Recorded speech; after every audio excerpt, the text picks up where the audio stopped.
they had another epiphany of declaring all these waivers Yeah. before 2019 Yeah. elections, right? Yes. In Chhattisgarh, Yes. Jharkhand, no, Chhattisgarh, Rajasthan, and Madhya Pradesh. Yes. And I don't know what is the status of that. Right. But what does that debt waiver announcement for farmers in 2008? What did it do then, and what it did now? Yeah. So I have two papers on that. What we did was we went to a bank, and I should tell you how carefully we do the work, because otherwise these days, unfortunately, people just give opinion without Everybody just is a just so researcher what now. we did was, and why uh, a peer reviewed published research, and a lot of times I find people who are very supportive of the government also completely sort of demolishing peer review and saying this is all nonsense, biased and all that. But that's not true. Of course, it's not perfect.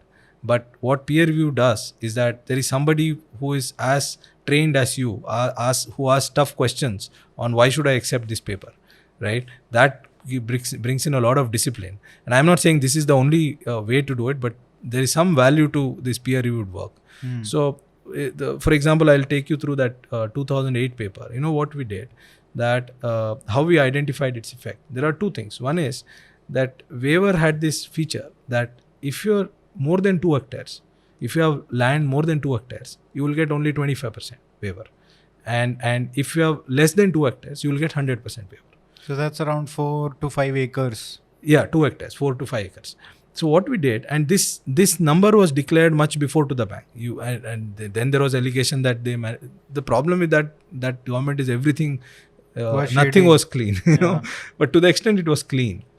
Now what we did, we picked up people at 2 hectare cutoff. So it's called a technique called regression discontinuity, where if you have 1.99 versus 2.01, otherwise you are similar. You know, your cropping pattern and all that. Otherwise, you can say this result is because of something else. These guys are similar. And then we applied that technique and we studied their loan performance behavior of those who are between, say, 1.98 to 2 and 2 to 2.02 or 2.05. And we found a very clear discontinuity. Those who got waiver, those who are between 1.98 and 2, they just stopped repaying all their loans, not just that particular loan, unconnected loans. You know, I have another paper which is based on a microfinance intervention in Andhra Pradesh. If you remember, there was a microfinance crisis in Andhra Pradesh. What a waiver does is that it kills discipline not only in that particular loan, it kills complete loan discipline. Because you get an incentive and hope And that the government will waive everything. And then you get the signal that if I default, that itself will create so much noise around that somebody will budge later. So it at the lower end, it completely killed loan discipline. And we also show, and it's very interesting, in one of the other papers published in Journal of Law and Economics, what we show is those farmers who had suffered a shock at that time, who had drought, their discipline did not and got a waiver. They repaid. That's very interesting. It's only those who had no shocks and still got a waiver. And they were majority. Because it was not a very bad drought year. It was one of the best years. In fact, the year in which waiver was given was a very good year in terms of rainfall and all that. So waiver in itself, sometimes, again, we should not take an ideological position here. Sometimes when you are hit with a shock, you may need support. That does not distort behavior. It's only when you give, when there is no shock and only for political purpose, and the person receiving also knows that this is political, then he or she has an incentive to expect this every time.